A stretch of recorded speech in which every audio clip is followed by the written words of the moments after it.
Live, we're rolling. Rolling. Sorry, I just got to put my mic on. All right, welcome back. Episode 3 of the Milk Route Podcast. We're here to talk primarily free agency. The draft will be our next episode. A lot to cover, so let's dive right into it. Yeah, I think a lot has happened since the Super Bowl. We're starting to kick off the offseason officially with, I believe, the league year starts in the next day or so. Oh, I don't know which day it is, but this cat is already batting the freaking receiver. For those who can't see this, we actually have two different hosts with us, and I will pick up one of them now. Oh, there goes our other little host. Okay. Keeps running away. She's vacated the premises. So let's talk about the three big stories coming into the new year starting. Consensus number one pick. Mendoza. I think if you're the Raiders, there's always a time to consider trading the number one overall pick, right? Like, can you get a king's ransom if the draft class is considered weak? Like, everyone coughs up a huge offer, a la Ricky Williams back in the day when the Saints had traded nearly every pick they had to the Commanders in order to draft him. The RG3 trade years ago that saw the Rams receive a ton of picks from the, now defunct Washington Redskins. I don't think this is that scenario. I think if you're the Raiders and their new head coach, which, if I'm not mistaken, your neck of the woods, Clint Kubiak. I think if you're him and you're Brady and you want a true rebuild of the autumn wind is a Raider nation, I think you start with the quarterback. Now, personally, I am on the impersonation that you should really build up your offensive line before taking any sort of credible quarterback. But sometimes your hand is forced, and having the number one overall pick, you kind of have to take the best player available. And I think in this draft, a lot of people will look back and say, yeah, Fernando Mendoza, this was very much a Matt Stafford draft where the other picks were not as close to him there. I think you take him. The offensive line will obviously have question marks, but you'll have Ashton Genty. But as far as weapons, Brock Bowers, see what else Brady and company can add to I will say Kubiak's already expressed a desire to create some sort of a running back committee, obviously Genty as the lead back, but similar to how the system ran in Seattle, he's actually made that very clear that he intends to have a committee approach to keep Genty fresh. I will say, I want to play devil's advocate here for a second. The Raiders are in a very interesting position because they hold the number one pick in what's widely considered a pretty strong draft, especially near the top. First handful of rounds, I think, is very strong. Edge rusher wise, it's a strong draft. I don't know how strong it is on outside of the other positions. But they also have the premier player at the edge rush position who, for now, they are very seriously considering dealing. For the sake of conversation here, what stops them from trading both and just having the number one overall pick and nuclear haul in this draft? For what cost? I think that would be. Well, I believe the market for Crosby is a minimum of 2 picks plus, 2 first-round picks plus. I think someone ends up paying that, but back on should they trade both the number one overall pick and Max Crosby? I don't know. I think at that point you're looking into tanking allegations because then you have the question of, all right, well, who's it when you have an extremely strong first and second round in this year's draft? I don't think it's as strong as people are saying it is. I think. Now, look, do I think Mendoza is that strong of a Heisman winner compared to other quarterbacks we've seen come through in the last few years? No, I don't. But I think also... In fact, I not only is he not, he's definitively not. Yeah, no. I think... Am I going to... Indiana's system is terrific. Am I going to go out and call him Sam Bradford? No, God, no. I have more respect for him than that. But he's not in the same category as like a Burrow or like when Newton was coming out of Auburn too. Like I don't think he's remotely close. No. And he's got a lot to prove before he can prove that wrong. That being said, I think you add the quarterback and you get picks back from Crosby in order to rebuild. I don't think you do both because I think doing both of those things would set the Raiders back even further. And for a franchise the NFL really wants to see succeed because it is Vegas. It is the Vegas market, which I firmly believe should have all 4 four sports, not just the NHL, not just the NFL. You get an MLB team in there with a dome, that's feasible. And then how they don't have an NBA franchise yet, beyond me. I still think I think it's shortly coming. I think the plan is we're drifting from the conversation. We're drifting, but LeBron will be the owner of that team in short due time with John Henry, but totally different sport.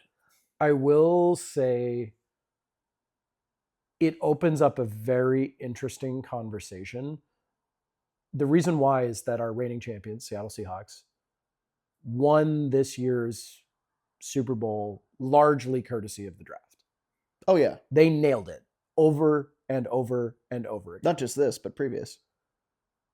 Oh, yeah, not just this past draft, but the past 4 or 5 seasons. Yeah. And so the reason that I bring up that idea is that, and obviously the Raiders are not in the same position or even close to it as the Seahawks are. But if you can arm yourself with potentially this year's first, this year's second, and maybe a next year's first, next year's second from 2 different teams, it compounds. You obviously this season would not be terrific, likely, but looking forward to next year and the year beyond, you could definitely have some guys on some reasonable contracts and a whole lot of talent. Question is, you'll still have to start overpaying guys to come in because they know they're really just there for the check and not for competing. So yeah, but that would essentially be wiped clean within 3 seasons. Yeah. Plus the next year's quarterback draft class is also pretty strong, pioneered by Arch Manning too. So we'll see about that. Moving on. Story number 2 of the day. Yeah, and this one hurts. So with the news that it looks like there is a breakup possible between the Bears franchise and the city of Chicago, which if you ask both of these hosts, I think it's self-inflicted by the city of Chicago. The Chicago Bears are looking to move across state lines and set up shop in Indiana. Very much not deep into the state of Indiana, mind you, but close enough to the stadium where northwest Indiana, that would be fair. I don't know an exact distance, but fairly close to the city. It's like pulling a Foxborough with the Pats. Similar vibe. Which I'm a Pats fan, but from an NFL purist standpoint, you cannot, in good faith, not have the Chicago Bears physically in Chicago. That is a perverse allowment of the city of Chicago to not properly build up the stadium around it. Now, we can talk for days about build the amenities around the stadium. Yeah, the amenities around the Chicago stadium. Bears have come out and said explicitly, we want to stay in Chicago. Yes. We want to build a new stadium in Chicago. However, we need the city to work with us to build the infrastructure around it so it can be a worthwhile endeavor for the entire city of Chicago and not just the Bears franchise. Yeah, and there's always going to be the debate on, well, that should that be funded by the ownership group of the family? Should that be used by Chicago tax dollars, the state of Illinois tax dollars? Because obviously, a lot of owners have different opinions on that. I believe Robert Kraft paid almost exclusively with all his own money for the building of Gillette Stadium. A lot of owners relied heavily on other taxpayers to provide and build the stadium. So there's always that's just the thing, though, is that the Bears franchise have come out and said that we'll build the stadium. We'll cover the cost of stadium. We're not asking for a dime. And the city of Chicago is just not meeting them halfway. I'm usually not pro-owner, I have to be honest with you. This is a situation where it's kind of hard to find fault with the ownership group. No, yeah. When they're saying, we will write the check for the new stadium. We want our stadium, which is the smallest in the NFL, one of the oldest in the NFL, yep, in need of a major facelift. And most people who go to Soldier Field, I almost forgot the name of it, describe it as a dump. It really needs replacing. It's not like the Bears stadium is kind of getting greedy and wanting more. It's the smallest stadium in the NFL, and it's not in great shape. No. As far as the decision to move into Northwest Indiana, geographically, very close. So the folks who are diehard Bears fans, will it pain them to leave the city? Absolutely, yes. But realistically, are they moving so far that they can't still go to games and still be fans in the stadium? I think you hit the nail on the head with like the Foxborough comparison. Not realistically going to lose their fandom, just maybe not quite so close to home. It just pisses off the a very loyal fan base that has been trotting around for over 100 years now. There are, I don't know how many franchises you can say have fans that have dated back for over 100 years in the NFL. And it's not something that it shouldn't have got to this point at all. I agree with you on that. The final point that I want to make on this is from like a legality and a financial standpoint, which may in fact help the Bears organization. And I don't know the legality of this, so I may be full of crap on this. I know for sure Indiana has laxer tax laws than the state of Illinois. I can say that Illinois is up there, if I'm not mistaken. Without even looking at it, I can say that. So like with a lack of like certain jock taxes and percentage rates at which players' salaries are taxed, Chicago may become a more exciting free agent destination if they do in fact move to Indiana. Obviously, I don't know all the details. I'm not an accountant, but it's something to think about that it could be a net positive for Bears fans, even though obviously they would love to see them stay in the city of Chicago. Yeah. Well, plus other players too, because technically, if even as an away player, you take advantage of that state's taxes. I don't know if you knew that as well. So if they physically play in that state too, they'll see lower rates. So you'd have two Indianapolis. I just don't know with the naming convention, like if they are the Chicago Bears, are they technically an Illinois-based Chicago Bears of entity? Indiana? Are they an Illinois-based entity, and are they taxed based on Illinois state tax law, or because they play in Indiana? I don't know the answers to these questions. It's just something worth considering. Oh, Chicago. At least they don't put ketchup on their hot dogs, though. I'm going to leave that one alone. That is one good thing about the city of Chicago. They have many redeeming qualities, but one of them is not retaining a fantastic franchise. Breaking news of the day. Yes. David Montgomery traded to the Houston Texans, in which I think it's a win-win from both teams. I think the Texans finally have a little bit more of a formidable option running back. I love Nick Chubb. He is on like the 16th or 17th hole of his career. Mm-hmm. I think Monty provides a little bit more of a upside from the running game to alleviate CJ Stroud. I think on top of that, on the other side with the Lions, Jahmyr Gibbs is now consensus first overall pick in fantasy this year now. I mean, if I'm getting that pick, I'm taking Gibbs. I know you are more stronger on running back by committee because it worked very well with Seattle, but I think Gibbs has full-blown superstar potential now that Monty isn't there. And they were already trending. If you're a fantasy player and fan, you're absolutely right. If you're a Lions fan, this is a very sad trade to see happen. And I haven't looked at the contract aspect of it, so I don't know if the Lions are trying to make room for some different move that is going to set them forward in the future, but they're coming off of not making the playoffs. In which they should have been. Like, easily, I would say the most dynamic 1-2 punch running back combo in the NFL. You could argue Seattle because they won the Super Bowl, but really only because they won the Super Bowl. Yeah. You could argue maybe the Rams, even though they're lesser names, they were very, very effective. Blake Corum was my boy. Yeah, like he was my darling. Really, really good duo out there. But you can make an argument for the Bears too. But in terms of Bears, Detroit, maybe LA, I think the Lions had the best running back duo. This is sad to see Sonic and Knuckles break up. Who was their other running back from a few years back that was super into anime? What was his name? Oh, he played for the Saints. He went to somebody else afterwards. After this, Jamal Williams, right? I think that was his name. I don't think that's his name. I'd have to look it up, but he was. Yeah, they've had some characters at running back too. No. Wasn't that David Montgomery that was into anime?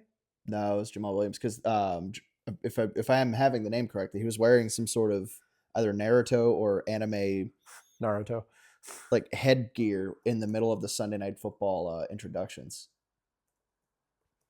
But I think I just looked up Lions Naruto running back on Google. Jamal Williams, you are correct.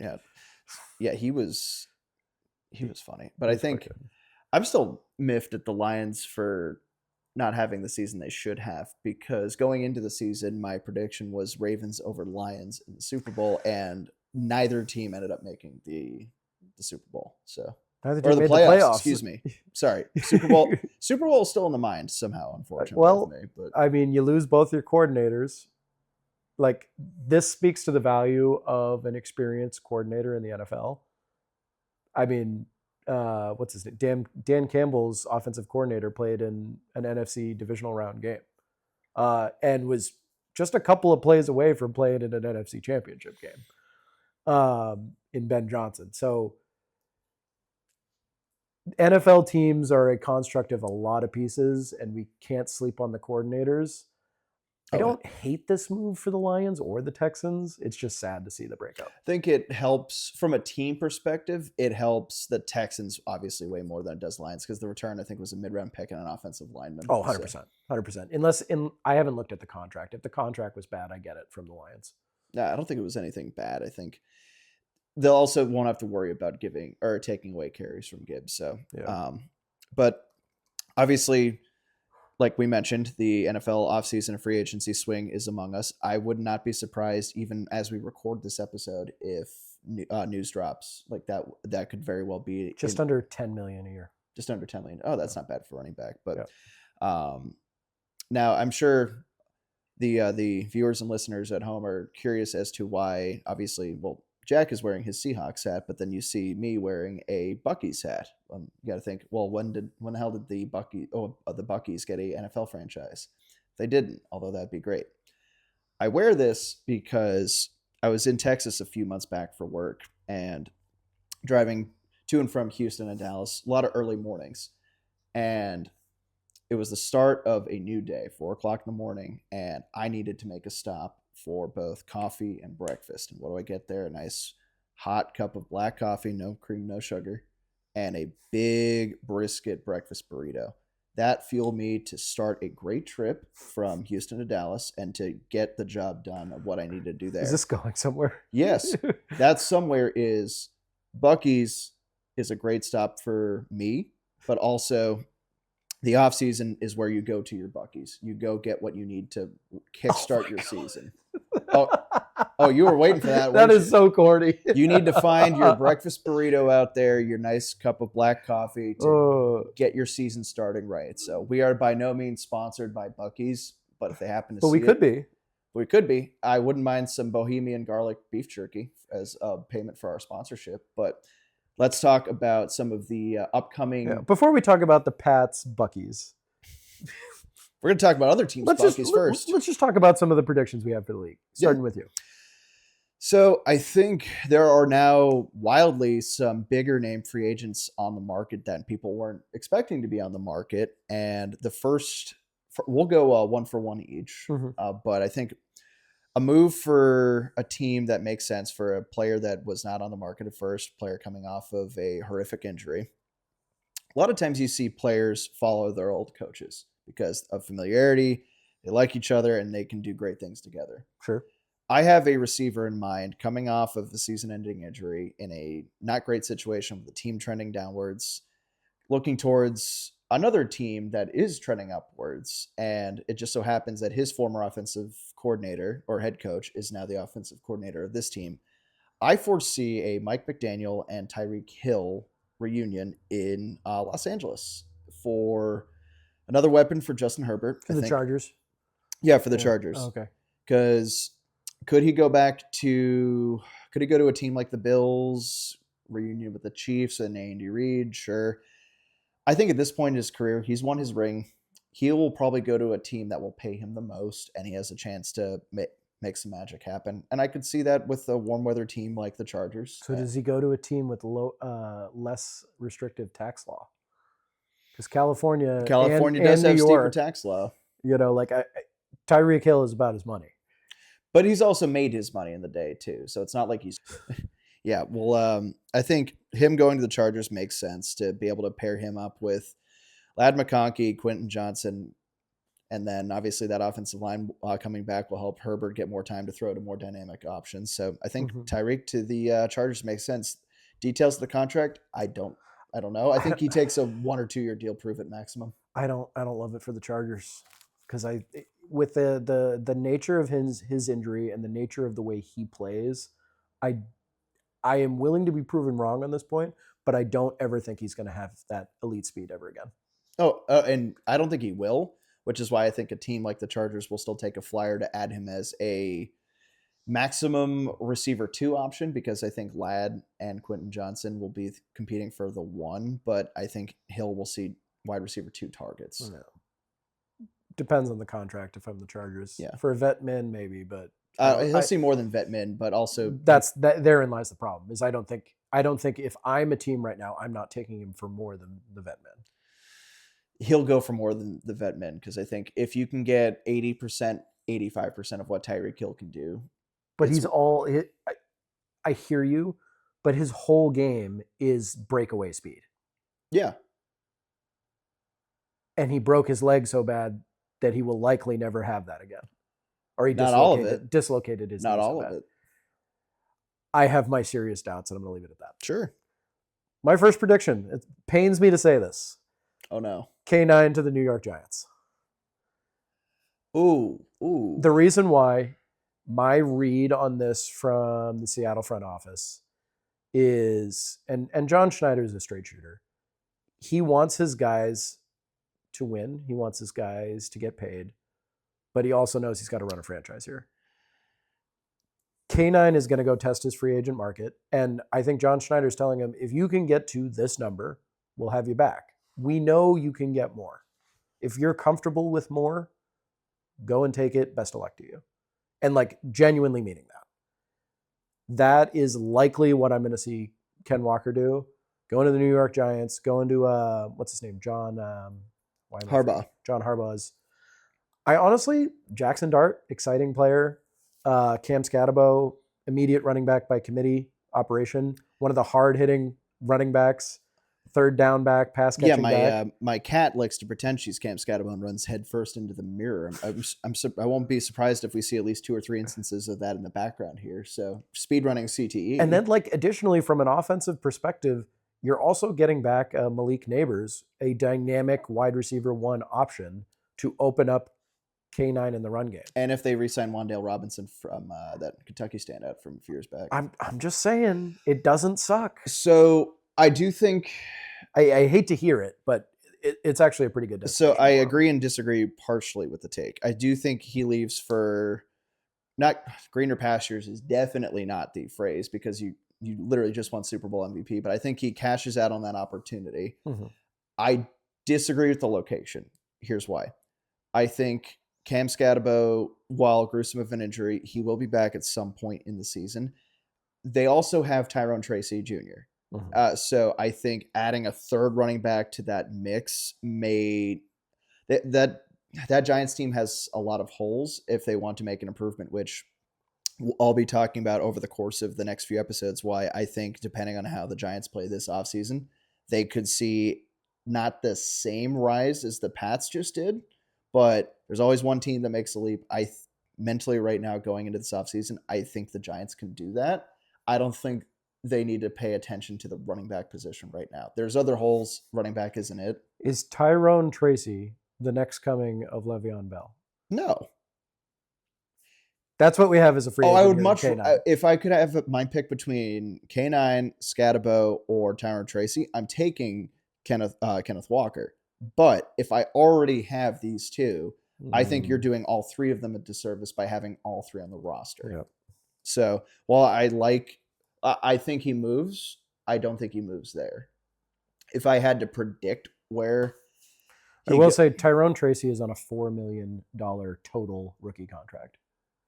You know, I can see throwing it's not a major cap hit. It's not a major cap hit, but it's also, you're taking snaps away from each of them. It'd be one thing if they were adding one, and there's only 2 of them there. If it was just Scatabo and not injury considering, or also Tracy, and then you had one of those 2, move makes perfect sense. But to have all 3 there, that's where I get a little skeptical. Although you may really hate this take.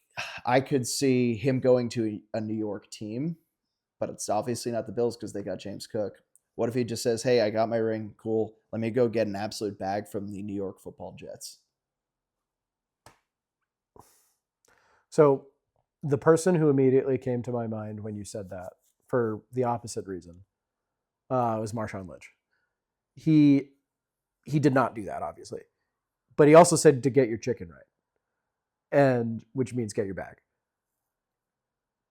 But he had opportunities to leave and go make money elsewhere. He really didn't.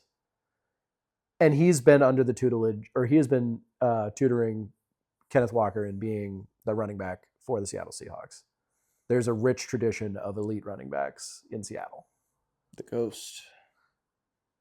To name a few. The Ghost, Sean Alexander, for those that don't The Ghost, Sean Alexander, Marshawn Lynch, Kenneth Walker. There's been a few running backs over the years that I won't get into that were the intermediaries between Marshawn Lynch and Kenneth Walker that had some pop. We just didn't have offensive line to kind of back it.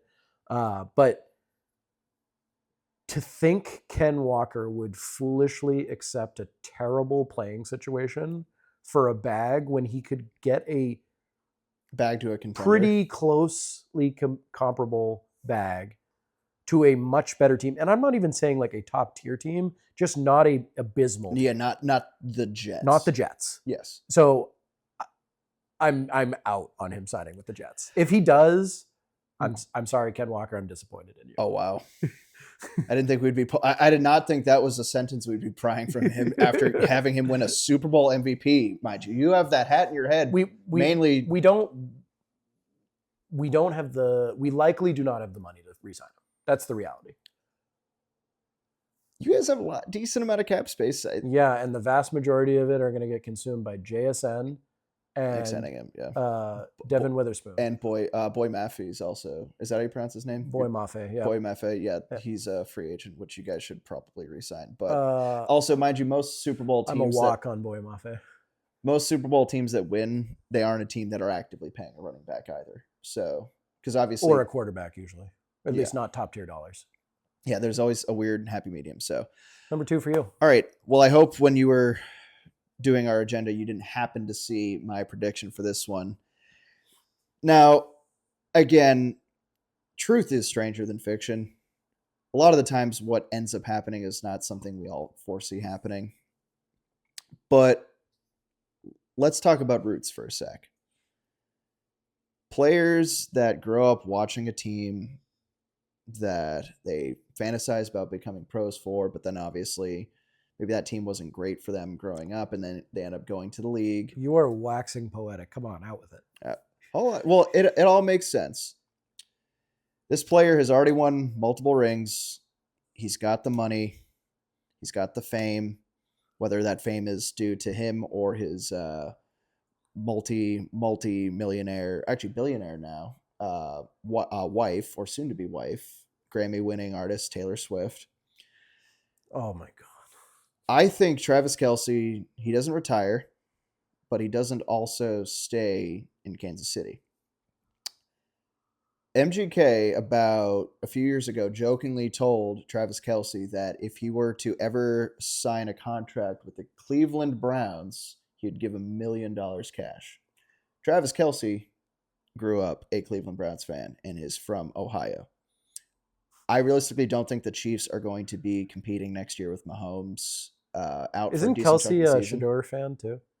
He's also a Shedeur fan.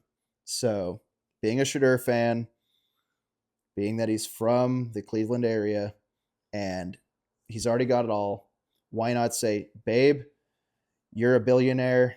We just got married beautifully in Rhode Island. Let's move to Cleveland.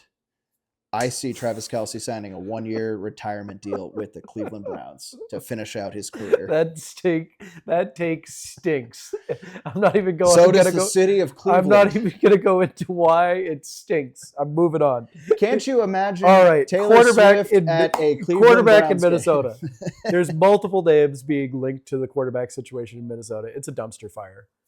You let Sam Darnold walk, Minnesota. That was your first mistake.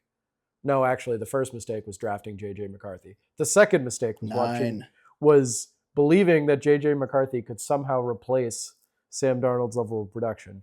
And your third mistake is actually letting Sam Darnold walk out that door. And the fourth mistake is even pondering the idea. And God, please tell me, Minnesota, you are not thinking about this, signing either Geno Smith or Kyler Murray.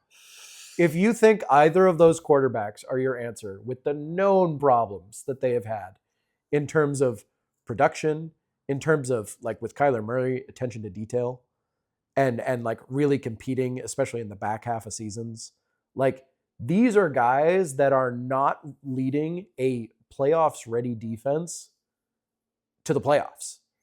I'm sorry. They will be the reason you don't make the playoffs instead of the reason you make the playoffs. We talked about this last week, and I think it needs to be said again. So you think one of those two signs with the Vikings? I strongly believe right now, or Murray gets traded to the Vikings. Based on what I'm hearing, is one of those two are likely going to end up in Minnesota. What I would prefer, genuinely, for the Minnesota fans, I have no ill will towards Minnesota whatsoever. Well, my former boss was actually a Minnesota Vikings fan. I actually have a pretty decent soft spot for Minnesota. Skull. Trade for Mac Jones. For the love of God, trade for Mac Jones. I'd love to see it. It makes sense. He is a war general, lead the system type quarterback. Don't make mistakes. Let your defense win games for you. Make plays that you need to on offense, but don't take too aggressive risks. He played exceptionally well for San Francisco last year. San Francisco is not the team that they are without Mac Jones. Even on a dilapidated roster, he was able to win NFL games as a legitimate, starting caliber backup. The idea that known kind of failures at quarterback, Kyler Murray, Geno Smith, are somehow going to make your roster better than J.J. McCarthy right now. So I'm sorry. You want Mac over Kyler Murray? 100%. Okay. Give me Mac Jones over Kyler Murray. I think Kyler ends up on the Jets too.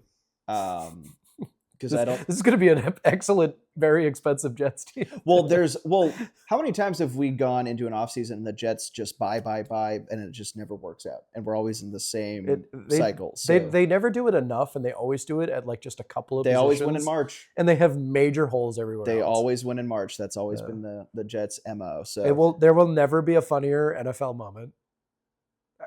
This is a hot take. I don't know if I agree with it. Than when the year they signed Aaron Rodgers. And he trots onto the field. I believe it was on 9/11. American flag in hand. The Jets really seemed like they finally were gonna be for real. And then Aaron Rodgers tore his Achilles in the first 5 minutes of the game. I think it was the first 4 plays. He had 4 snaps. Well, 5 if you count the Achilles. That is the New York Jets football experience. Yeah, I remember him sitting down. I'm like, oh, is he okay? And then they cart him off. I'm like, oh. Anyways, let's stop dogpiling on the Jets. What's your last free agency prediction? I've got one last free agent prediction and then another transaction of not the signing type, but the Los Angeles Rams treat the cap space like a joke. They don't think the cap is real. They think they are the New York Yankees, and they just make it happen with contract restructuring. Seems to be a thing in LA, especially with restructuring deals to the back half. Shout out Shohei Ohtani. But enjoy a lockout, MLB. Enjoy the lockout. Anyways, MLB lockout's going to piss me off on that. When, not if, that does happen. The Rams' undoing for a decent chunk of the season was also their lack of pass rush. Now, obviously, to quote Rick Pitino back in the day, Larry Bird ain't walking through that door, but Rams fans, Aaron Donald ain't walking through that door. I think a huge problem they need to solve is pass rush and just their defensive line itself. Sure. There's always going to be one team that goes to get the bell of the ball, and I think a big bell of this free agent ball would be Trey Hendrickson of the Bengals.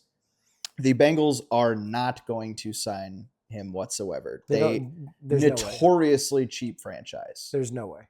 There's no way he stays in Cincinnati. Yeah. I wouldn't want to stay in Cincinnati. No, because he tried to fix it last year, and they basically told him to kick rocks. Yeah, he signs with LA. They give him a bag and a chance to compete for the first time in his. Well, I wouldn't say first time in his career, because obviously he was on the Bengals team, I believe, that went to the Super Bowl. True. But I mean, with a one-off year, a flash in the pan year for the Bengals, and returning to what they are now, I'm sure Burrow will be okay, but they need to fix more problems through the draft. That's usually how they do it, because they never bring in talent. Yep. I think he goes to LA on a big contract and moves from cold and gloomy Cincinnati, Ohio to sunny LA. What better way? I actually don't hate that prediction. I do hate it for my Seahawks, but I don't hate the actual transaction itself. The likeliness of that transaction. Yeah.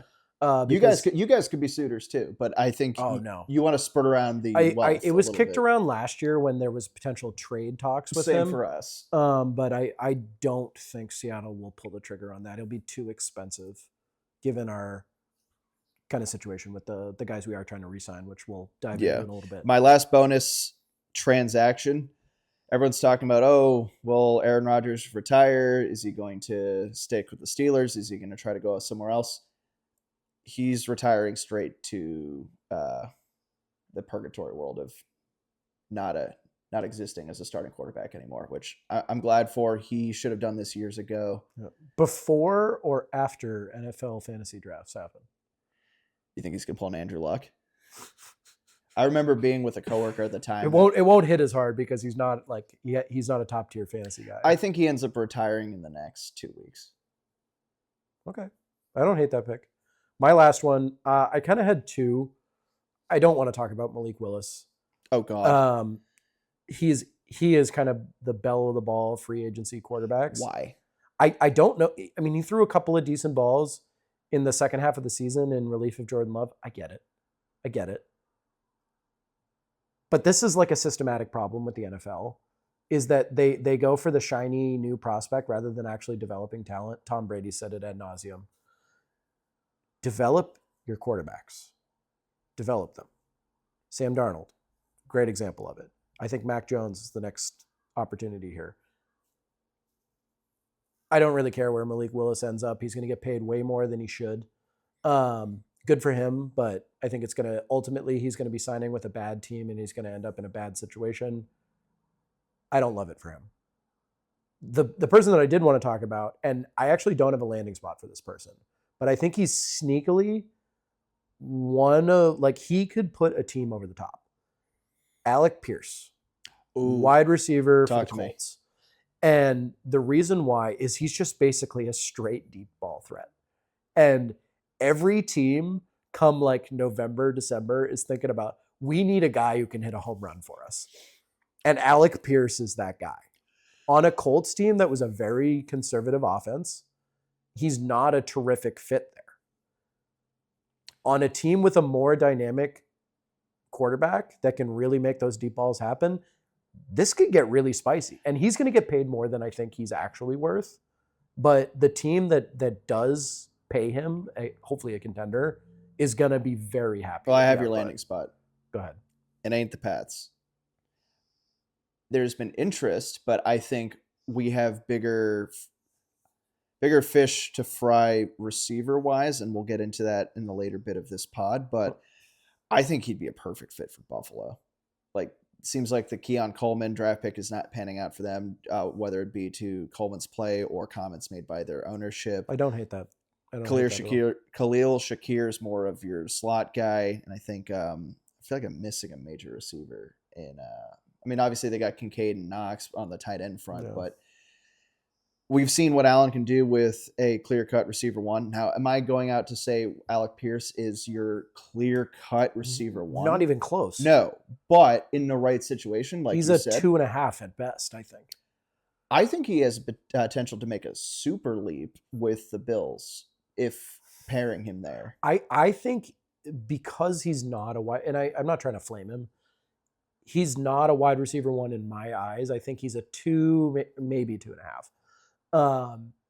But he can take a roster over the top the same way like Rashid Shaheed for the Seattle Seahawks. I don't think he's a wide receiver one. I think he's a good wide receiver two. Do you guys keep him? Or are you going to get? We'll get to that later.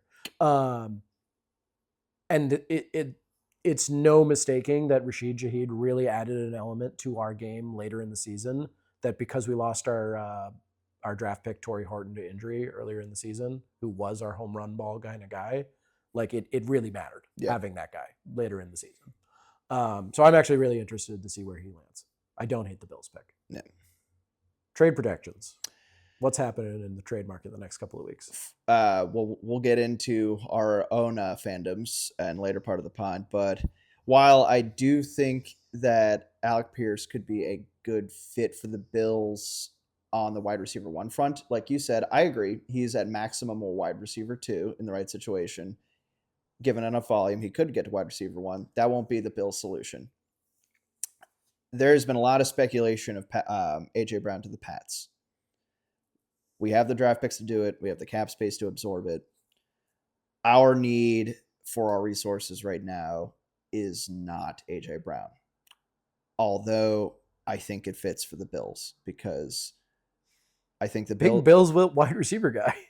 Yeah, no, I mean, hey, if you're a Bills fan watching this pod, I don't think we have any Bills fans that are milk listeners yet, but you'll be happy to hear that I think you guys are definitely a receiver's destination with Josh Allen at quarterback. But I think the Bills offer the same package that the Patriots do. I think right now, I think it was Albert Breer saying it could be a third and a fifth that get it done. And I think any more and you're starting to getting into overpay territory, maybe you offer just a flat second for him. I think the Bills do that. Gives Josh Allen another number one again or what Keon Coleman should have been to help them get over the hump and actually physically into the Super Bowl. Pair him with a good tight end setup, running game. I think that's the offense that the Bills would need. And there's been a lot of smoke towards the Pats, a lot of smoke towards other teams. I see him wearing the wrong kind of blue and red next year. I don't hate it. I don't hate it at all. I got to go west. I'll save the crazy trade for later. The one that I think is going to happen, I have a preferred landing spot, but I don't have a specific landing spot, or that I believe is going to happen. Max Crosby's going to the NFC West. I've heard reports he prefers to stay on the West Coast. I think either the Rams... The West Coast of Cape Cod? You're delusional. He is not going to play for the New England Patriots.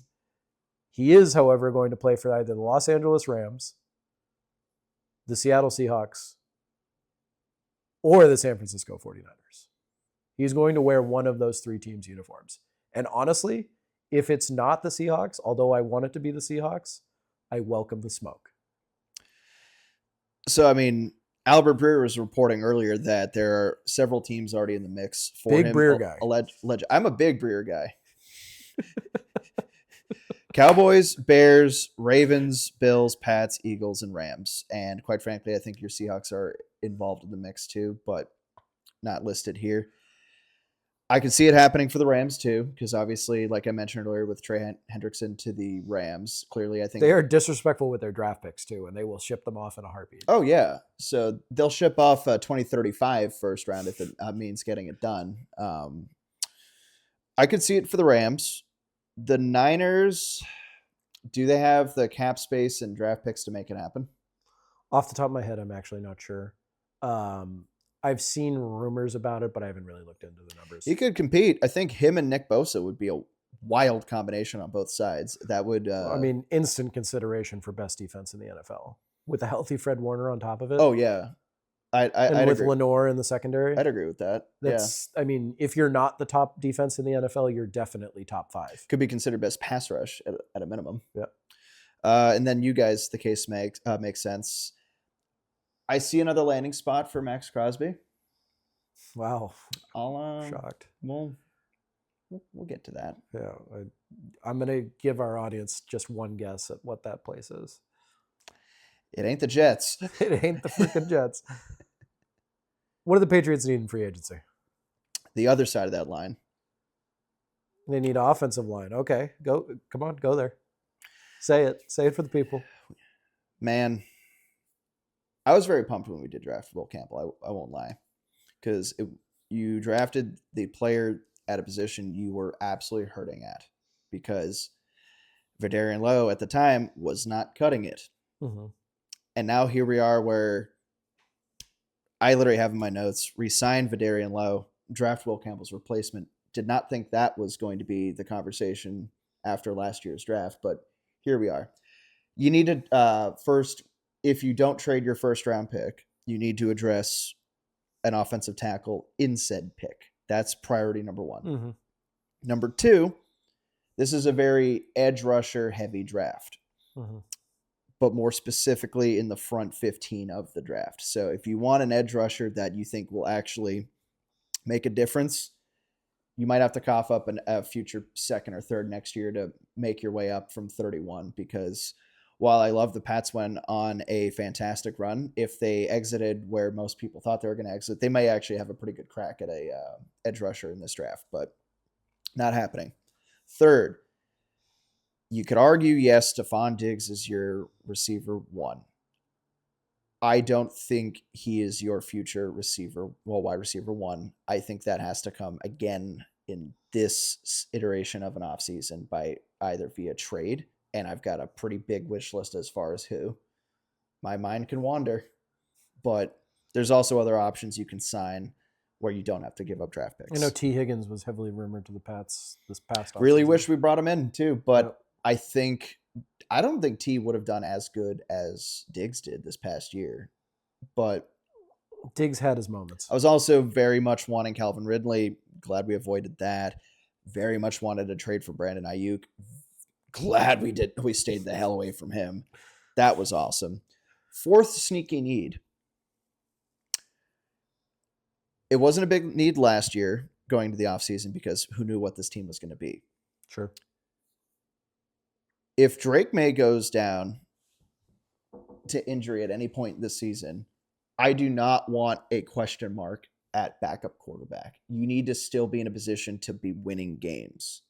And are we drafting Drake May's replacement? No, you are not drafting Drake May's replacement. You are signing somebody that can step in. I'm totally going to clip that. Are we drafting?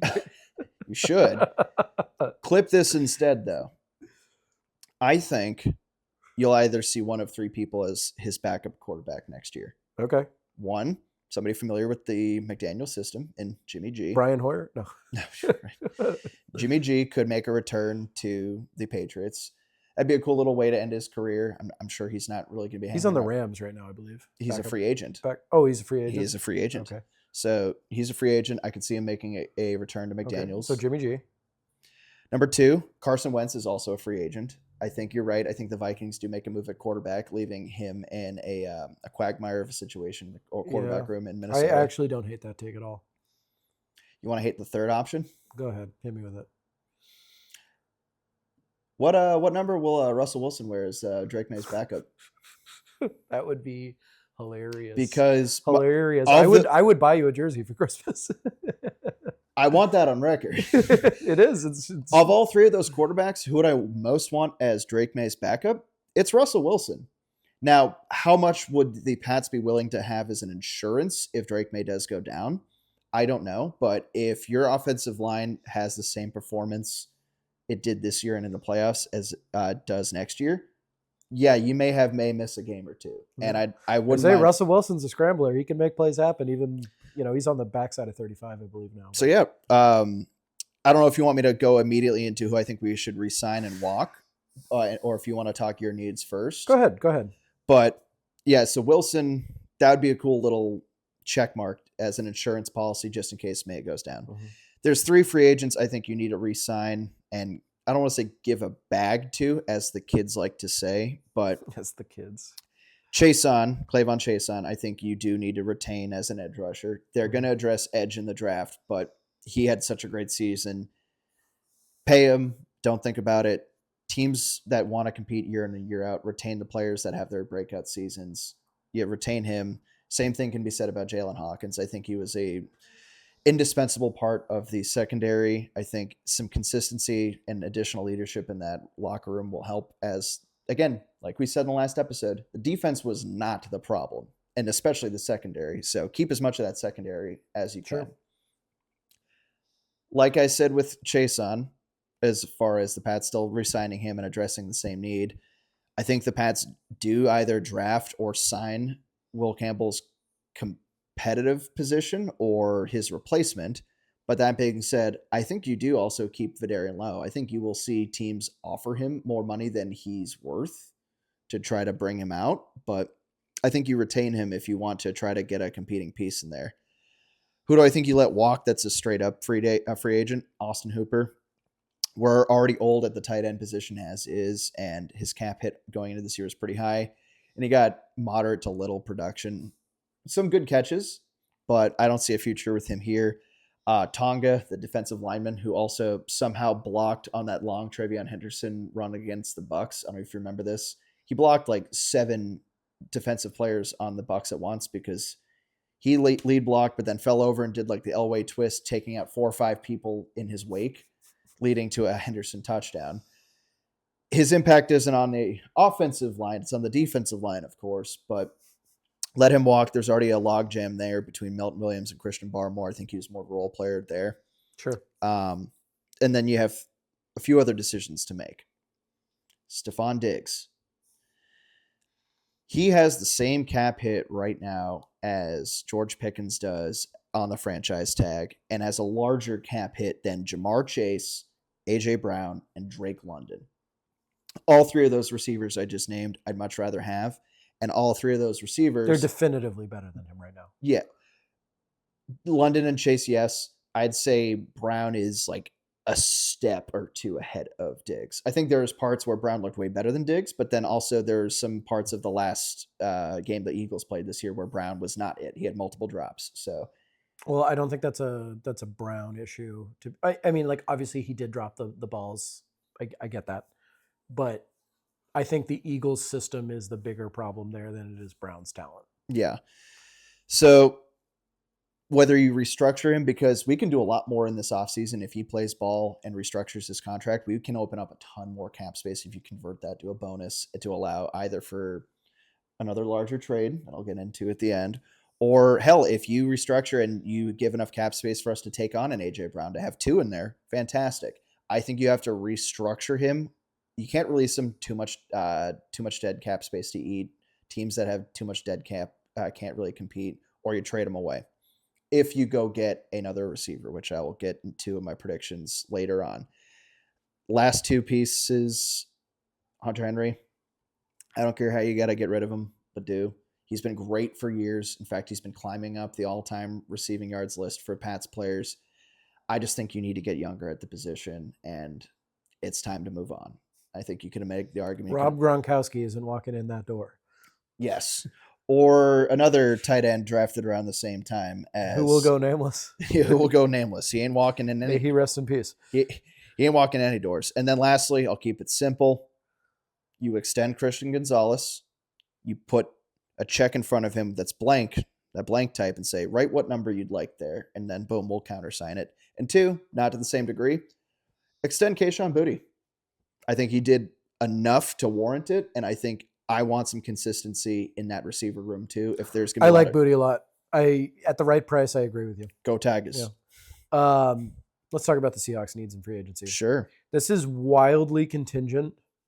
The big feather in Seattle's cap coming into the end of this past season was that they were the most complete roster. You should get that feather in that cap.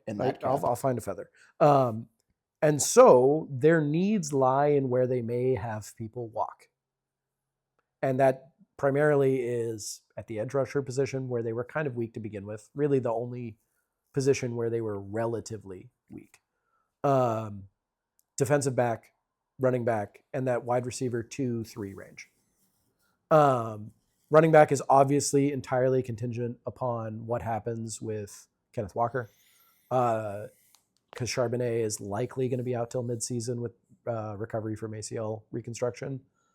The good news is there's a lot of running backs in the market that are probably, after the Ken Walkers of the world get signed, are going to be commanding a more reasonable salary.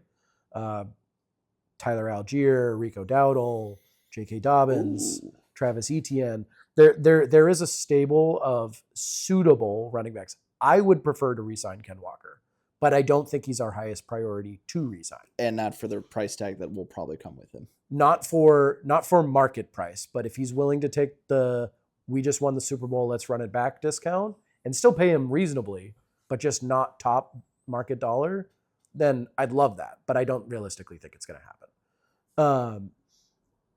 Defensive back. And that might surprise some people, is that our depth is the problem there. Josh Jobe, Kobe Bryant, as well as Tariq Woolen are all free agents. Still wild that you guys have a player on your team by the name of Kobe Bryant. With a C. Oh, yeah. I know it's C-O-B-Y. When I was doing mock drafts a few years back, I kept drafting him to the Patriots so I can say, hey, I drafted Kobe Bryant. So Woolen he's kind of posted some cryptic stuff on social media. likely indicating he's probably walking. He's going to be the most expensive of those three players. Yeah. I am content to see him walk if we can find a way to re-sign Kobe Bryant and Josh Jobe at reasonable money. Ooh, interesting. I don't agree. Devin Witherspoon, his extension is the second most important negotiation they'll do this offseason. Which is, Only JSN's extension is more important. As a result, both of those players are going to command a humongous cap hit. JSN just came out the other day and said he wants to be the highest paid wide receiver in the NFL, which I don't blame him for wanting. It just sucks when you're a fan of that team. You saying you don't think he deserves it? That's not at all what I'm saying. Pay the man. He had a great season. But the way Seattle controlled the game through coverage, defensive coverage, means we have to pay a heavy price tag at defensive back. Not only do we need really good ones, we need several of them. And so if you let Woolen walk, you have to re-sign Bryant, you have to re-sign Jobe, and you have to pay Witherspoon what he's worth. What's the contingency if you don't re-sign all three? Oh, if all three walk, then you're spending all your assets in free agency in the draft, or free agency in the draft. Like a Max Crosby trade becomes off the table because you need assets to replace those guys. That next tier of re-sign priority just underneath all those guys, and it's unfortunate that he's not this priority, is K9. Ken Walker, again, we succeeded as a result of our defense controlling the pace of the game. Ken Walker is an unbelievably good running back, and I want him desperately to re-sign with the Seahawks. We just simply are not going to be able to afford him at the price he's worth. It's just I'm laying out the bare honest truth, and it pains me to say it. What NFC team would you not want to see him? He's not going to sign with the Rams because they've got Kyren Williams, and he's not going to sign with the Niners because he's got McCaffrey, or they've got McCaffrey. What NFC team do you not want to see him go to? Cowboys. They won't do it. They just re-signed Javonte Williams to an extension. No, he's a free agent. Javonte Williams? Javonte Williams is a free Pretty agent. sure they just signed him to an extension. I could be wrong. But yeah, the problem with free agency, it's always before the league year starts. All these. Oh, that was literally less than a week ago. I stand corrected. About a week ago. I stand corrected. Then obviously he's not going to the. I really don't necessarily have a team that I don't want to see him play for, other than the New York Football Jets. Which means it's going to happen. Like, are you starting to slowly realize? You really are becoming exclusively a bag chaser at that point, and I think Ken Walker. It happens. If you've listened to any of the interviews with Ken Walker actually cares about winning and like being great at the sport more, at least the way I perceive it, than making money. And he wants to get paid well. And he won. He did it. Now it's time to take care of your family. Well, so he does not express that kind of sentiment. At least it does not read that way to me. I think he is better than going to the New York Jets. I can't wait for the slew of YouTube comments from Jets fans saying, we're not that bad. You are that bad. Look inward. All right. So who do you let walk? The reality is Tariq Woolen is almost certainly not going to get re-signed, and we simply cannot afford him at the price he's going to command. Are you going to franchise tag him? No. Seattle is very much not a franchise tag type team. Not to mention, I think the number we'd have to franchise tag him would put us in a pretty tricky spot. However, if you tag him, you could sign a trade, so that way you can at least get something back. Like I said, Seattle is a team that very rarely uses the tag, and they don't like to weaponize it against the player. And that feels like weaponizing it against the player. That is namely what that is for. And Seattle has a history of not doing that. Am I crazy, or is the NFL the only team that has the franchise tag? I honestly don't know. Or sport. Baseball clearly doesn't. I haven't heard of it in another The sport. NBA doesn't. What a wild concept. Moving on.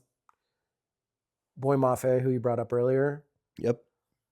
Seattle has long prided itself on a stable of defensive linemen, kind of by committee. Interior defensive linemen, we have better ones. And he can't be the priority unless the number is really reasonable. And the final piece that you have to let walk, and this pains me to say it, it's Rashid Shaheed. He says he wants to be back, but does he want to be back on we just won the Super Bowl type money? And the reality is his position, we already have his replacement on the roster. It's Torrey Horton. You keep saying Torrey Horton. People don't know his name because he was injured for the second half of the season. He had multiple return touchdowns last year before he got hurt. He was the deep ball threat before he got hurt. Torrey Horton, I'm not saying he's instantly going to be like a consensus wide receiver 2, but he is a talented player who can make big plays. We do not need a Rashid Shaheed, and I think we can also draft another wide receiver, go that route, overpaying for Rashid Shaheed. So Shaheed, Woolen, Maffei, Kenneth Walker. We don't let him walk. We unfortunately can't pay him. Those are 4 big names to replace. So and you guys have cap space to go after players and some draft picks. So I'll be very curious to see who you have. So the restructures. The restructures and bringing in. So before we talk about a restructure, there's heavy rumor, although not confirmed, that DeMarcus Lawrence might retire. Really? Hasn't been decided yet. He wanted to leave the Cowboys to go find himself a Super Bowl ring. And he did. And he did it in his first season. He's honestly, if he hangs it How up old right is he? now, he's 33. Hang it up. Retire on top. If he hangs it up, well, I mean, the Seattle has a very real chance to repeat. Well, those 4, it'll be harder with those 4 names walking out the door. Yeah, DeMarcus Lawrence, he may retire. And that's a very known thing in Seattle circles, is that we may be without him. And then the other person that we also have to think about, also on the defensive line, is Uchenna Nwosu. His contract is crazy. Impressive pronunciation. That would have taken me a long time. Like almost $20 million a year. And don't get me wrong, he had the game-sealing interception. Fumble 6. It was scored as an interception. It still looks like a fumble 6. It looked like a fumble 6. I agree with you. It looks like a nightmare to me. It looks like best day of my year. I understand he had a good game in the Super Bowl. He obviously was there at the right time to make a huge play. He didn't jump off the page at me during that Super Bowl. In a team that is going to need every dollar, is $20 million a cap hit that the Seahawks are willing to stomach, or probably do we not. Convert it to a bonus? Probably not. The answer is probably convert it to a bonus. So in terms of the priorities for Seattle, again, extend JSN. Don't wait until he's a free agent. Extend Witherspoon. Don't give him the farm, but give him a very, very good, favorable contract for him. And then let's see if we can re-sign Josh Jobe, Kobe Bryant. If K9 gives us reasonable numbers, sign him as well. That's the priorities. In terms of things that might happen, on top of that, we're also talking about this Max Crosby situation. And I don't know where all that lies because there's so much up in the air and there's so many teams he's linked to. That could throw a real wrench in all of this and change the dynamic quite significantly. But if you have a Max Crosby, are you more comfortable to let a Josh Jobe and a Kobe Bryant walk out the door? Yeah, most likely. The answer is yes, because you'll be getting more pressure sacks versus coverage sacks. And then, in turn, interceptions. Yep. I will say I'm excited to see how it all falls because I think John Schneider's the best GM in the NFL. But I'm also we're going to lose some of our studs and it's going to suck. That's what happens. It's always and including on the coaching staff too. Obviously, there's a brain drain anytime you have a deep playoff run or a Super Bowl win, and you already saw that with Clint Kubiak. So the last Super Bowl the Seattle Seahawks won, the other defensive player that had a pick six, Malcolm Smith, who actually won Super Bowl MVP. I do remember that. Was allowed to walk in free agency. Where did he end up going? He went to the Raiders to go catch a bag and do nothing. As far as I understand. So like The idea of like a Uchenna Nwosu walking or a Super Bowl MVP walking, unfortunately, is not foreign So you're to to the the Seattle Seahawks. So you're Seahawks. telling me that you may have a repeat Super Bowl MVP that then signs with a dumpster fire of a franchise for a large bag to then do nothing for the remainder of their career. It's not unheard of, but Malcolm Smith is not Kenneth Walker. I would not wish that upon Kenneth Walker. So I'm hoping he doesn't go to the Jets, but Yeah. I've seen the script. It says Jets. Now, speaking of script, there are other predictions I'd like to see come to fruition with the Pats of free agency, and some ranging from some that will seem pretty likely, and then others that will. Is there a double entendre there? There might be, Bob, but and then others that have already been said, no, this isn't going to happen. But I think there could be, if there's rumors about it, there could be rumblings internally. So Isaiah Likely, the pride of Everett, Mass, drafted to the Ravens, I believe in the 4th round, had been behind Mark Andrews' shadow for some time. And obviously, the Ravens have had a pretty formidable offense for years, but Ravens fans don't forget that Mark Andrews dropped, although I don't see them moving on from him being their starting tight end, and Likely wants a larger role. Yep. I could totally see if the Pats move on from Hunter Henry, which I believe they should. They have the cap space to go after Likely. It's not like he's going to be getting some max contract on the tight end market, but he's also not going to be getting like the minimum. He'll see a decent contract, which will see flexibility in offers. And when there's flexibility in offers, money becomes the primary, but then there's other factors. And the fact that he gets to play for his childhood team, the Patriots, coming home. In a potential contender. In a potential contender, too, that'll also help the case. Yep. I could see him becoming a New England I don't Patriot. hate that take. I really don't hate Isaiah Likely to New England. Yeah. Do you want me to go with my other two, or do you Sure, want to alternate? sure. So, Well, the reality is that I am taking in free agency for the Seahawks. I've already kind of laid out what I really expect is going to happen and expect Seattle's priorities to be. I don't expect them to make a huge splash in free agency signings. If anything, it's the trade for Max Crosby, as far as I'm concerned. Yeah. I am adopting a very simple mantra: in John, I trust. In John, I trust. So you'll let him do what John does. Yep. So that's fair. The next one. So the Pats have been linked to, obviously, AJ Brown on the trade market, but you don't need to go trade to go get a receiver in this market. Obviously, Rashid Shaheed's out there, but I think he's going to get a much bigger bag than I think we're ready to pay. If the Patriots are able to restructure or trade Stephon Diggs' contract, I'd like to save our draft picks so we can go address other needs. So that's why I wouldn't mind AJ Brown on the Pats. I think he'd be a great pick. He was a player that we very much could have drafted 7 years ago, which we'll get into. On the receiver I did want that we did draft, unfortunately. This receiver has spent his entire career with one franchise. They were a middling team for a while, but he just kept being consistent, racking up 1,000-yard seasons after another. Got his ring with one Tom Brady. One former Patriots quarterback. Who's to say Mike Evans doesn't switch things up if the Bucs won't welcome him back with open arms and he becomes a target for Drake May? He won't be getting a max offer. He'll be getting, but also not veteran minimum. Yeah. He'll be getting good money, but reasonable money. He confines himself on what many will still believe to be a contender. Obviously, the schedule will be what the schedule is. I think in a better situation than Tampa. Better situation in Tampa because they've also got, how do you pronounce it? Emeka Egbuka. Yeah, Emeka Egbuka coming up as their receiver 1, Tez Johnson 2.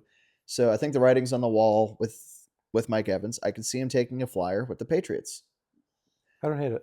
The third one, whose name has already been actively said that we aren't pursuing, but I think we are.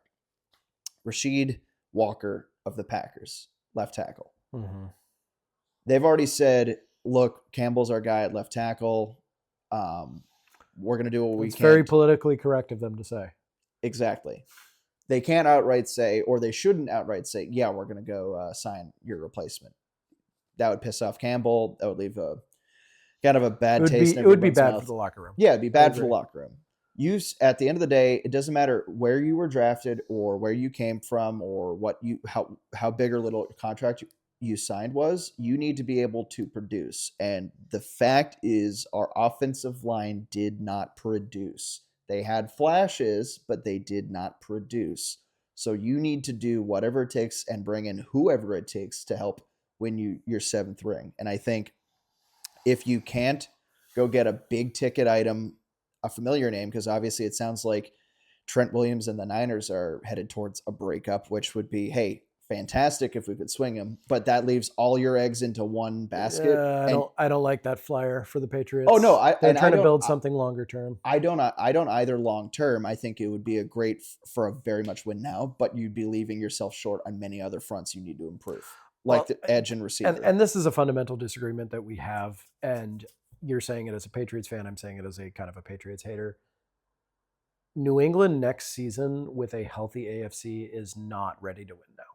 That is my take on the matter. And are they a playoff team? I think so. Are they a legitimate Super Bowl contender in a healthy AFC? I think the answer is no. I won't call them a Super Bowl contender going into next year. I won't say they're fringe playoff. I think if they win, if they play, I said this to you in the last pod, if they play a competitive divisional round game, that'll prove it for you. That will prove to me that they're legit. I won't get into I don't think they're going to do that. I won't get into any seeding predictions or record predictions until we physically see the schedule and then the draft plays out. Sure. But the way things are trending, they'll compete for the division. And if they don't get the division, I could see them as a 5th seed. Mm-hmm. So anything lower than not making the playoffs is not an option at this point. Once we've tasted playoff again, and we've decided we like the taste of playoff, like from the other guys. You're saying that, but that remains to be seen. We'll see. They have a damn difficult schedule next year. They do. And just because they made the playoffs one year through a cup, or made the playoffs one year with a cupcake schedule and had as easy a road to a Super Bowl as exists, does not guarantee you are playoff hungry, ready to go to the playoffs perennially. That absolutely I don't think is true. We'll see. Well, if they can make another Has Joe Burrow made the playoffs since he made the Super Bowl? I think he did at least once. No. I don't think he has. We have to fact check that. Well, that's on them for also paying 3 of their guys over 60%. And I know it's not the same, but like, just because you make it one time does not prove it for me. Fair. But with all the cap space, let's see what happens. Now, I think one move that will help get them there, which is the one move I'd been alluding to this entire time. He did make the playoffs the following season. He did make the fall. Okay. But has not made it since 2022. So the one move I think they do make a splash for, obviously our biggest need is offensive tackle, but there's too much traction on this particular move to not happen at this point. And I think it's going to happen. We're going to potentially overpay, but Max Crosby will be a New England Patriot next year. Wrong. You keep saying this. You guys are in the picture, but the amount of love and respect that Vrabel and Crosby have said to each other, they're going to get him out of the black and white and into the blue, red, and white. Red, white, and blue, maybe? Red, white, and blue. Well, I'm comboing this because I have to deal with my own little black and white here in a second. Actually, this is my little... Hold on. We're going to Dr. Evil this real quick. Pod, say hello to Philo because he's trying to chew our little cord here. So it's going to take at least a first-round pick, potentially a third-round pick. Two first-round picks? 2 first-round picks. What, you don't want to talk Max Crosby? It's going to be a Micah Parsons level haul. Well, I mean, that wasn't that big of a haul. It wasn't nothing. It wasn't nothing. It's more than what you're saying. I think 2 first gets it done. We're going to pause here just because he's going to start chewing that cord. Hey, pal, come on. No. Technical difficulties. We are having cat difficulties, ladies and gentlemen.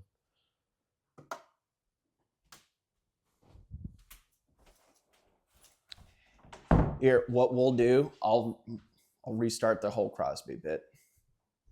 Fair? No, don't worry. Just Yeah. pick up from where you left off. Well, No, just pick up from where you left Alright. off. It'll be fine. we'll do it live. 2 firsts. This first, next year's first, and maybe a third. I like the going minimum right now is 2 firsts. Done. Do it. I don't think it happens. I strongly believe he's staying on the West Coast. I have heard over and over again he wants to stay on the West Coast. You keep saying this, and I keep hearing he wants to play for Vrabel. I think you heard that one time and have lodged it deep into your memory. Oh, God. He's back. Oh, he's back. Oh, Lord, he coming. All right. Anyways, I disagree, obviously. That's your big splash trade. Is your big splash trade also for a 1 Max Crosby? It is. I will say I have a ridiculous trade. I've got one that I could see the Pats making another big one. So if we want to go splash for splash, by Well, all no, means. it actually has nothing to do with the Seahawks. Oh, Well, it has everything to do with the Seahawks, but not their organization. okay. And I'll elaborate with what I mean. You were talking about the Cincinnati Bengals earlier. The Cincinnati walk with me here. I'm running with you. The Cincinnati Bengals are going to let Trey Hendrickson walk. It is no secret that Joe Burrow has been unhappy with the Bengals organization, production of the offensive line, and kind of just the overall situation. Dude, chill out, cat.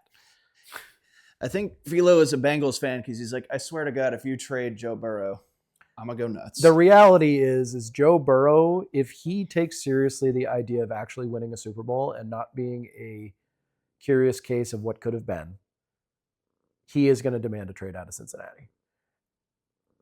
And who he gets traded to is very interesting. You think the air raid offense? No. Los Angeles Rams. They are going to tell Stafford to retire. They're going to tell They're going somebody to to tell retire. Stafford to retire as MVP of the league and trade for Joe Burrow. Dude, this cat is ridiculous. He does not agree with the take. Joe Burrow is almost certainly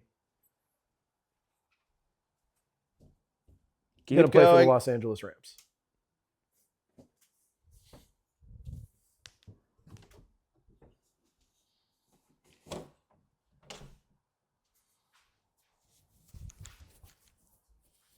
Joe Burrow is going to play for the Los Angeles Rams. What's the old phrase? If you can't beat him, join him. Yeah, that would hurt for Bengals fans, wouldn't it? And the other thing, and it's crazy, this might actually be a magma hot take, is after watching how good Mac Jones was in relief of Brock Purdy last year, if I'm John Lynch, I'm questioning the contract I'm giving to Brock Purdy. Oh, yeah. And so if I can find a world in which I can swap Purdy for Burrow, not that I think that is an equal trade, but if somehow they can finagle assets plus Purdy for Burrow, I think Joey B's headed west too. Like, I think more likely it's a Matt Stafford retire and then trade for him for the Rams, but I don't hate him to the 49ers, and I welcome the smoke.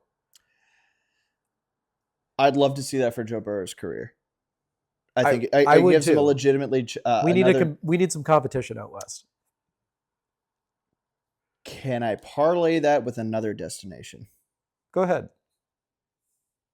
There is another franchise to his east that has a ton of first-round picks. Is it the New York Jets? May I interest you in Joe Burrow to the New York Jets? So is it?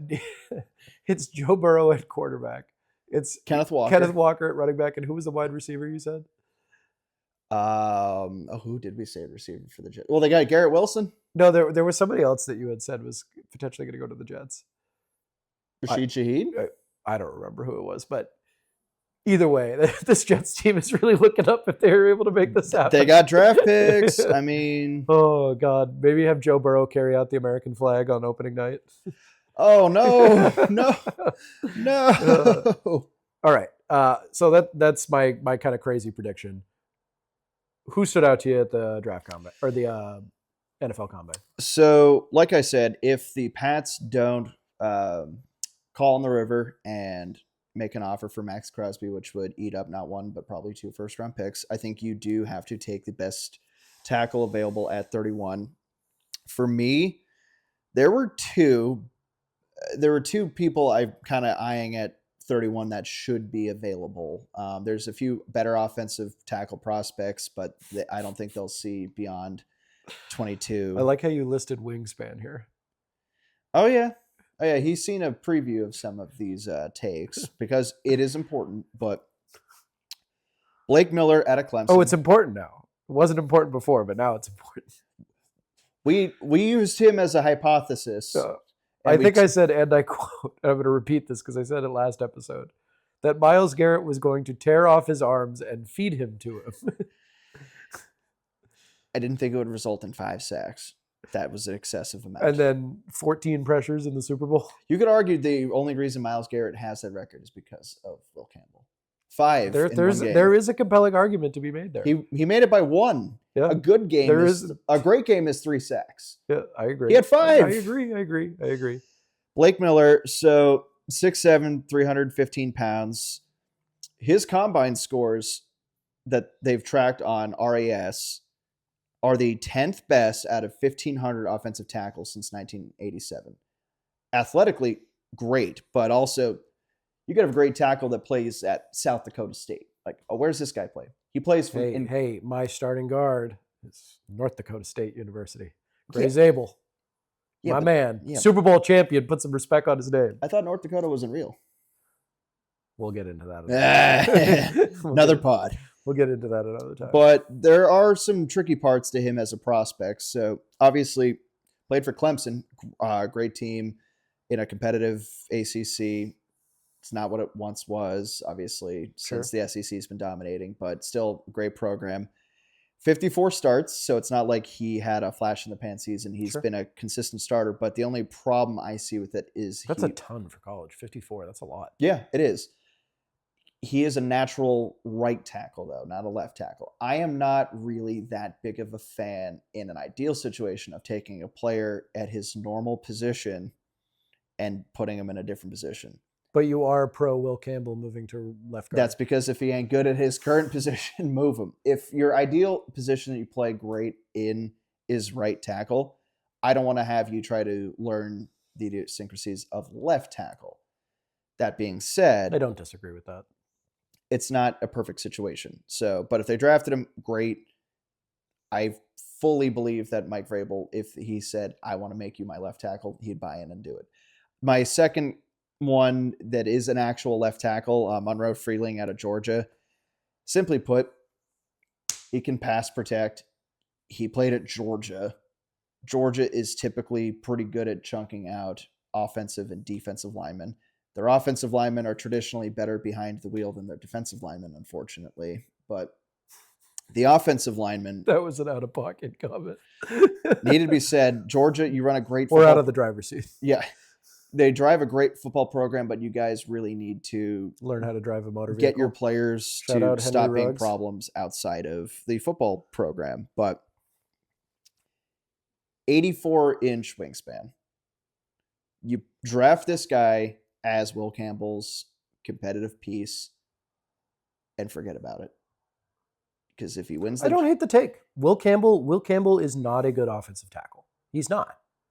I think he has the penchants to be a starting NFL guard, maybe even a good starting NFL guard. Yeah. But he is not, and everybody saw it, obviously it was his rookie season, but he was not a good starting NFL tackle in his rookie season. Flashes, but the overall body of work. An offensive tackle cannot, like there are certain players, wide receivers especially, that can be flash type players. Oh yeah. Offensive tackles need to show up on every down. Yes, which is why there were flashes of him playing well, but like you said, that's not going to cut it on for the Hogs. So those are my two. I'd like to, and notice both were at the same position. I'm not looking at others right now. We'll get into the actual nuts and bolts of the draft in a few weeks. But who do you have your eyes on from the combine side for you? I have my eyes on him, but I don't think the Seahawks are going to get him. I'm interested in the conversation around him. I'm a big in John we trust guy with the draft. Um, and ultimately who I want is going to be dictated by who we resign, which we're going to know that before we know, obviously what's going to crumble with the draft. Sonny Styles was the darling of the NFL Combine. Megatron dimensions, bigger than Megatron weight-wise, just as fast, jumps high, I believe faster, jumps higher, and he plays linebacker. The comparison was made that he's like the Nick Emenwari of the linebacker position, which is just interesting to see that, like, you see a player like a Kyle Hamilton pop off for Baltimore. You see a very similar, player, Nick Emenwari, who was like an absolute like show out at the combine last year. You see instant success of these players, and now all of a sudden all NFL eyes are on those like combine studs, independent of their body of work actually in universe. And I'm not saying we're throwing that completely out the window, but these like combine freaks have all of a sudden like kind of taken over the conversation in the draft in the NFL. Like Sonny Styles, the way he showed out, I didn't know his name before the combine. Dude is definitely going top 10 now. Definitely. And if he doesn't, it will be an absolute shocker. Well, there is also a balance to also not just like, hey, how do you perform in your underwear in Indianapolis for the combine versus like what you did day in and day out. Like I get that. Like, but obviously there's a huge amount of pressure to perform at the combine. The tape is important, but I do think you're right. I think people are looking to the nuts and bolts of the actual combine. And it's not like he played for a bad program. He's an Ohio State product.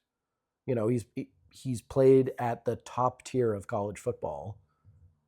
So it's not like you're getting some bum from, like you said, South Dakota State. Apologies to any South Dakota State listeners. Yeah. I'm sure this will make rounds on their campus if they have one.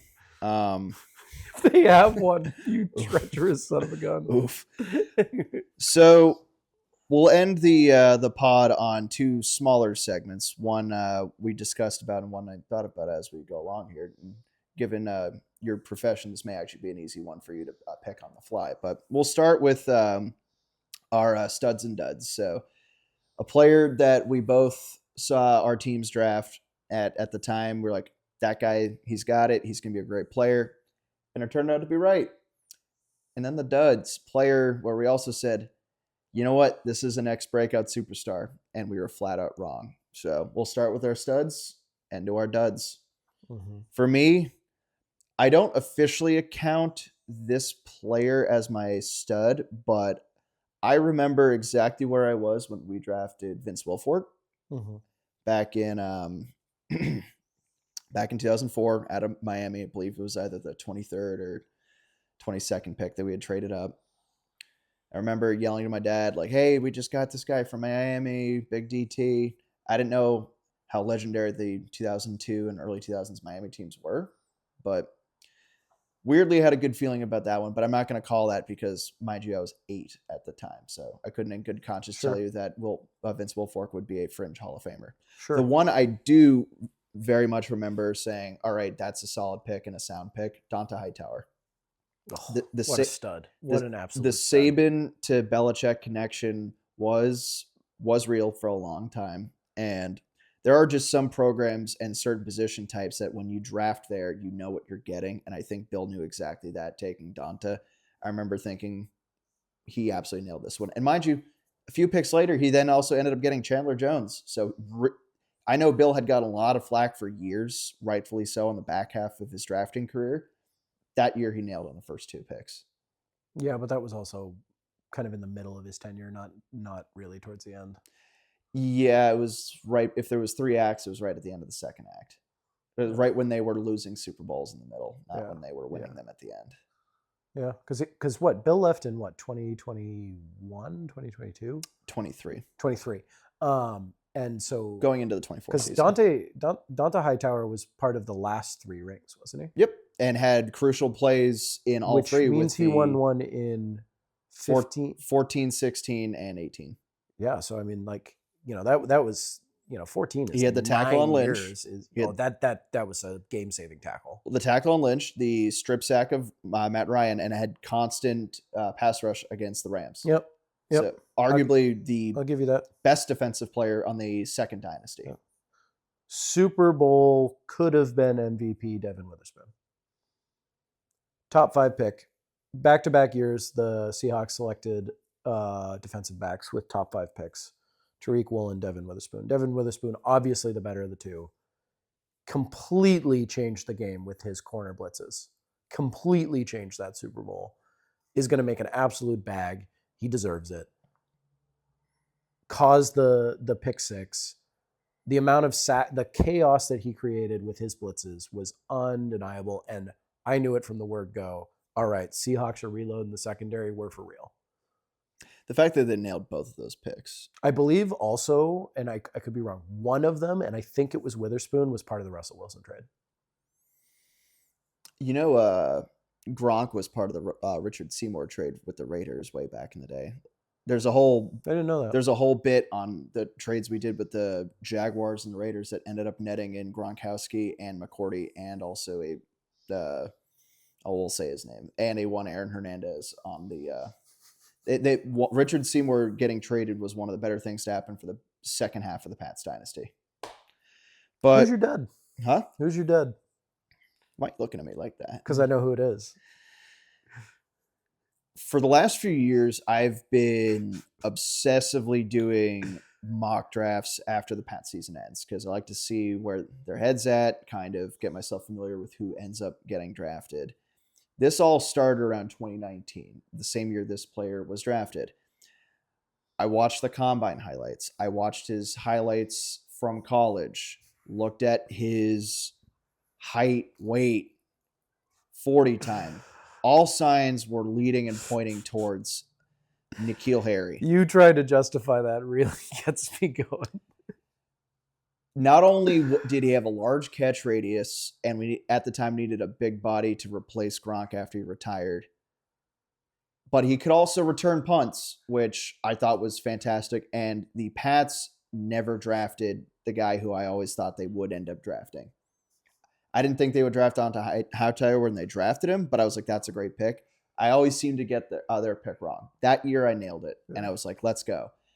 And that was the last time I was ever pumped about N'Keal Harry. The last time I think he was in the NFL was on the practice squad of the Vikings as a tight end. I have tortured you about that pick. Yep. Rightfully so.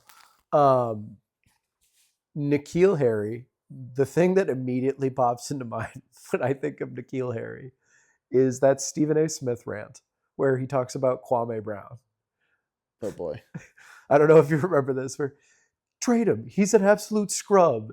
He's got small hands. He can't play. He doesn't know how to move his feet. And I think of like N'Keal Harry, like on paper and from the tape, like should not have been nearly as useless as he was. But what an absolute waste of a pick. And I think the very next pick or something like that, Seattle picked DK Metcalf, who I'm not saying is all that, but it was in the same draft. Is certainly a lot better. It was in the same draft as DK, Terry, AJ Brown. And were those all picked after him? He was, I think he was, I don't know. He definitely wasn't the first receiver picked in that draft, but there were several great receivers picked after him. Mm-hmm. That was, I want that one back. I want that mulligan. Yeah. For you? So it's tricky for me because I'm not gonna really roast anybody. I'm more gonna talk about what could have been. Is it Russell Wilson? No, because he was a great pick at the time. What do you mean at the time? He earned that starting job. Well, like obviously towards the back half of his time in Seattle, he kind of became a diva and eventually outwore his welcome in Seattle. I was saying that just to. Well, he was a good pick. Like I'm not going to knock him. He won us a Super Bowl. Great pick. I was just saying that to be funny. I didn't think there was actually going to be smoke to the fire there. Well, the reality is that Russell Wilson had a very high sense of self-importance in Seattle and didn't realize that the team is what made them great. And that's why we lost Super Bowl 49. That's the reality of it. Well, and Pete Carroll. But did Pete Carroll call that play because he wanted Russell Wilson to be the hero? I'll hang up and listen. Honestly, I never really cared for that take much. See, I do as a Seahawks fan, and I think that's why it happened. I think they probably mentally thought about Lynch and his conversion at the inside the 2. That's what Does Pete Carroll scream hypermetrics to you? Don't think he uses any metrics. That's what I'm saying. Did he know that stat in his head when he's calling that play on the goal line? I doubt it. I'd like to know what's going on in his head at that goal line. Chewing bubble gum. But what I am going to say for a dud is between the Marshawn Lynch era and now Kenneth Walker, there were a good handful of like promising young running backs that succumbed to injury for Seattle behind atrocious offensive lines. They weren't that bad. They were bottom in the NFL multiple seasons in the in-between. I don't remember exactly how many seasons, but they were abysmally bad on the offensive line. Chris Carson is a name that I like to bring up. Neck injuries. Rashad Penny, I can't remember what his injury was, but both players that showed these like, and there was a third one that I'm forgetting off the top of my head. Rawls, was it? Thomas Rawls, you're right. Thomas Rawls. Who all showed flashes of brilliance at the running back position, but never really got their full due, I think in large part to poor offensive line. So it's not necessarily a failure on them as picks coming through Seattle's system. Just Seattle didn't have their priorities straight in terms of building the offensive line to control the ball through the line of scrimmage. It's not the direction I thought you were going to be going, but I mean, for the most part, you guys have nailed your picks. We really haven't, like, I mean, in recent memory at least, like John Schneider has done exceptionally well in the draft. And then Bill, Cyrus Jones, Joe Jawan Williams, who else? Cole Strange. Like just this season alone, Seattle's killing it in the draft. AJ Barner, touchdown in the Super Bowl. Nick Emanwari, enough said. Torrey Horton, who I think is going to be a major player next year. Obviously, we lost him to injury this year. I don't even remember him when I was looking through mock drafts. So he was a rookie, so he wasn't super high. Was he undrafted? Was he undrafted in the NFL? Yeah. I actually don't know that. Because I don't recognize that name at all. Torrey Horton. And on the topic of draft picks, I still can't get over... Yeah, he went in the 5th round. I still can't get over the Cole Strange pick on the Pats because that was a pick that other scouts and teams had given as a 3rd round selection and grade where they were thinking he was going to go. ESPN did not have anything ready, highlight clip wise, ready to play when he was drafted. All they could put up was a picture of him. And that was a year I was heavily doing mock drafts.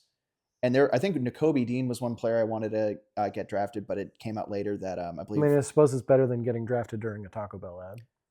Nikola Jokic. I mean, I would much rather get drafted during a Taco Bell ad. That's not the worst thing to happen. But I remember waiting to see who would pick us. I really wanted a edge player on the defensive side or somebody that could make a difference. And then that happens, and I dropped to my knees. I was like, why, God? You're drafting a lineman with no highlight clips, and Sean McVay saying, oh, we could have got him in the 4th round at pick 28 or 24, whatever the hell it was. Something absurd. Cole Strange, I will look back on and really come to deter. Yeah. So we'll end this podcast, and don't forget to like and subscribe on both YouTube and watch us on Spotify. Listen to us on Spotify and follow the page for all NFL updates. But I'll end this on your side. Obviously, we're coming off the back heels of the NFL Combine. If you could have one record-breaking performance in one of the Combine drills, what would you pick and why? What would I want to see somebody break? No, you as a you. Oh, what would I want to break? Yeah. Oh, absolutely. Oh, actually, no, this is harder than I thought. I love the idea of being like super twitchy and like changing directions well. So like the easy answer is the 40-yard dash. And that would obviously be rad. But I think it's the 3-cone drill. I had a feeling you would pick that out of the shuttle Like- because it just schematically makes it's the more efficient movement. Well, It's more football relevant. It's more difficult. It shows me more about how you move as an athlete. Yes. And like to be able to move like the application to not just football but to anything you want to do in life is pretty darn high. Yeah. So I think that's a much more sane pick, and I think honestly your time and your first 10 seconds of a 40 matters much more than the remainder of it because it shows your burst, your acceleration. your first 10 yards rather. Yes. Yeah. So, I think you said 10 seconds. Yeah, that'd be a long 40. No, that's the very conservative answer and like pragmatic one. Yep. Give me the 4.240. Absolutely. Be able to say I can do that. Yeah, that'd be gnarly. So, But I feel like in actual application, having like, a 4.6 or even 4.7 40, but having an absolutely elite 3-cone drill, like best of all time, like that plays better to being an NFL player. oh yeah, Than the 4.240. but just Who was it that ran the fastest 40 ever? Fastest 40. I think it was just broken last year because I think it was around Chris Johnson. John Ross had it for a while. I think Xavier Worthy just broke it last year. And what I think happened at to him? 4.21 or 4.22. The unconfirmed was Xavier Worthy got checked by his own teammate and dislocated his shoulder and missed a good chunk of the season, didn't he? Oh, I thought you were saying now. Yeah, yes, he did. The fragility of being very fast. Oh, well, if you also look at this past year's receiver class, none of them really contributed heavily. That all had like the top 10 40 times. And then you had Tet McMillan, who had not a great 40 time, but ended up being a offensive rookie of the year candidate. So He was absolutely the best wide receiver in the rookie class. yeah, so the 40 is no longer a litmus test of great receivers. Actually, I changed my answer. Screw the 40. Give me a record-breaking. We were just talking about this on the other pod. The IQ test. What is it? The Wonderlic test. Give me a perfect Wonderlic. Yeah, I'd much rather that. That's kind of That's so lame. that's kind of a great answer. But that concludes episode 3 of the Milk Route Pod. Catch us in a few weeks to recap maybe some of our correct or incorrect. Yeah, next week Max Crosby will be a Seahawk. Catch us next time. We'll see if that turns out to be true for blue and green or blue and red, and then we'll also give a quick preview to the NFL draft. So as always, thank you for watching and listening. Yeah, thanks. See you next week.